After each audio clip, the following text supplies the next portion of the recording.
college hardwood to the NBA trade deadline specifically. Coming up on Thursday, our insider Shams Charania joins us here on SportsCenter, and everyone's been focused on Giannis, but all of a sudden you've got some news potentially coming from the Clippers out in L.A. Michael, this is somewhat a stunner. The L.A. Clippers and 11-time All-Star James Harden are working through whether they can find a trade for Harden out of L.A. by Thursday's NBA trade deadline. And my understanding is both of these sides have been aligned in these conversations, and it's been made possible because he has a mutual option in his contract for next season. It's a $13 million partial guarantee. That has allowed both of these sides over the last few days to have conversations about whether he has a long-term future potentially in LA and whether that could be possible. And so now both sides are discussing, is there a mutually beneficial option? Is there a beneficial thing for James Harden to land with a team that he wants to go compete for a championship? This is a Clippers team that right now is in the play-in tournament race. Yeah. Can I land to a team that can go to a championship? And the Clippers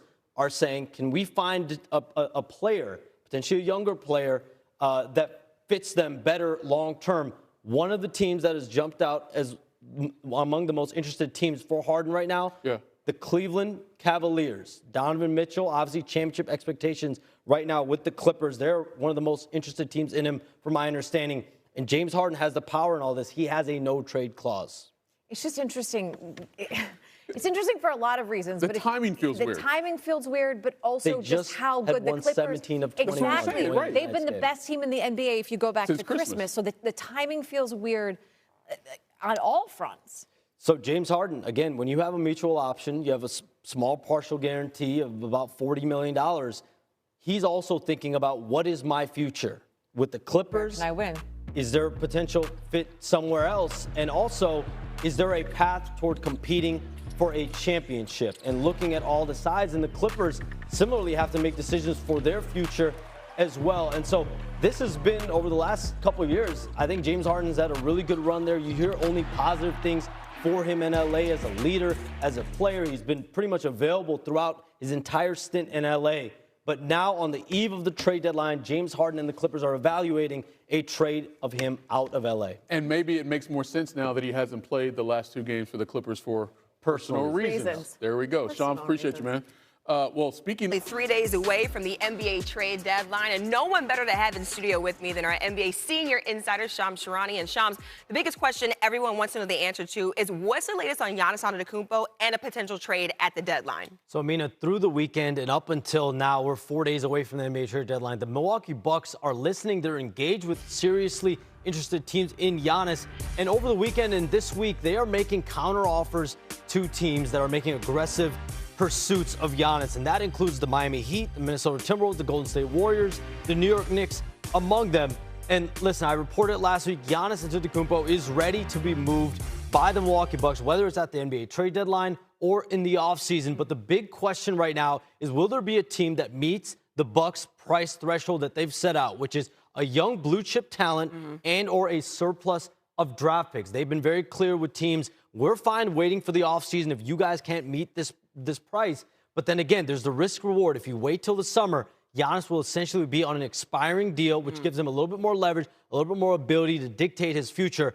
But I mean, all eyes are on Giannis Antetokounmpo. Yeah. He is the biggest domino, the number one, number two, and third biggest domino in the NBA right now. He has a lot of impact on what not only those four teams I mentioned, but then a layer of other teams after that. And you just said it right there. Everyone wants to know what's going to happen with Giannis Antetokounmpo. What are some other names that we should have our eyes on ahead of the trade deadline? There's a few former All-Stars to keep in mind here at this deadline as well. Ja Morant is someone that has 2 years left on his contract after this year. The Grizzlies are continuing to field offers and interest in Morant. There is a chance, definitely, that he moves before the deadline.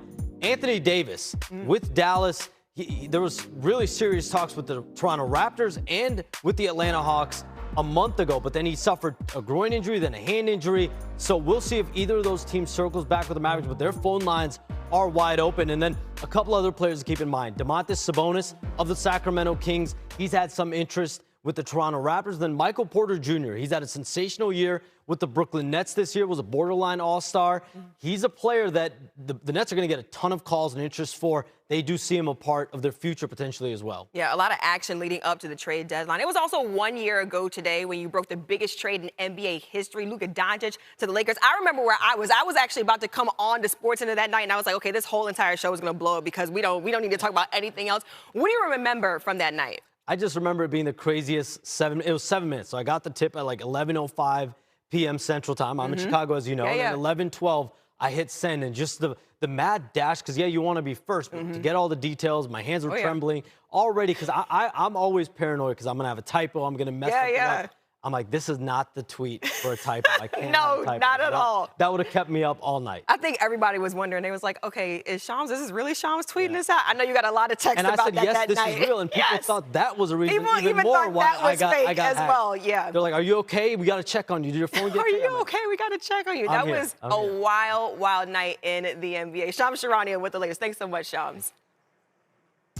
I remember him saying, hey, back to it, a complete team effort by the Knicks against the Lakers last night. OG Anunoby led the way 25 at a 112-100 win. It was the Knicks' sixth straight win, which ties a season high for the team.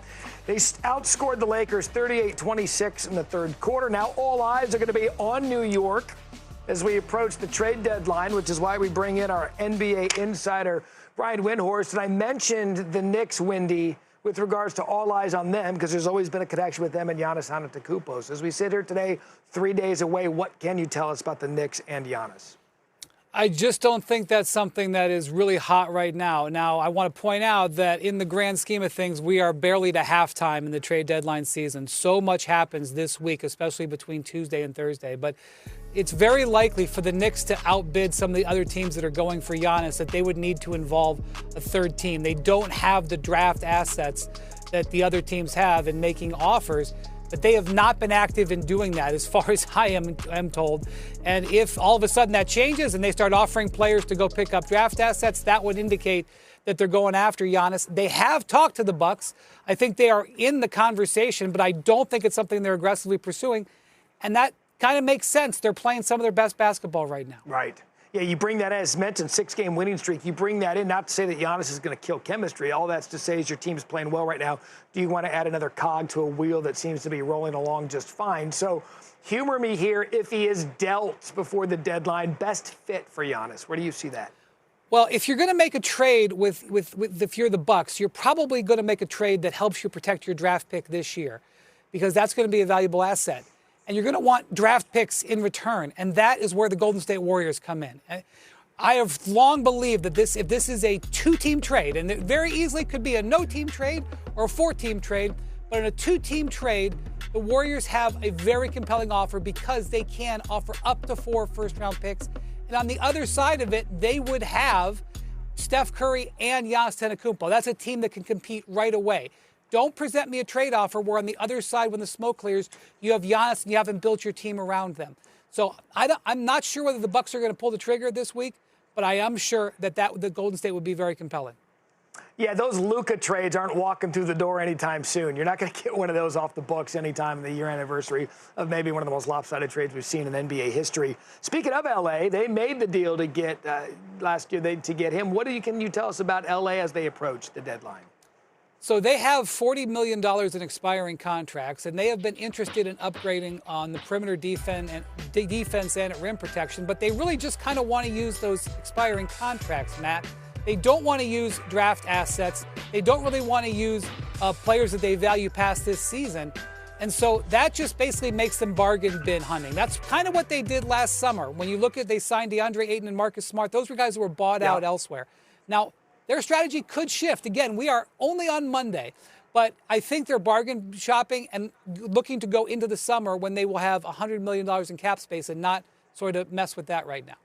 Okay, you keep bringing it up because it is Monday. You're right. It's a long week before the trade deadline on Thursday. So give me 3 things to watch with 3 days to play before the NBA trade deadline. Yeah, one of the teams you're hearing a lot about right now out there is Cleveland Cavaliers. I know that they made a move over the weekend, a 3-team trade where they picked up a couple of players who were expected to join them this week on the West Coast. They are looking around to see if they can do more. Their team has underachieved a little bit. They've been dealing with injuries. One thing that they will need to do is to create a roster spot to sign a two-way player, Naquan Tomlin, who's been terrific. Lonzo Ball is a player you hear who might go out. But I'm also hearing that they could look for a bigger move. They may still be, making a major move. Okay, Philadelphia. Now, Paul George getting suspended obviously is a big setback. It's costing him $12 million. But one silver lining, it knocks their luxury tax bill down $6 million. That gives them some freedom with tax money that they didn't know they were going to have. They're also playing very well. They begin a West Coast trip tonight in L.A. Will they look to spend some of that unexpected money, or will they try to cut more salary? That's something to watch.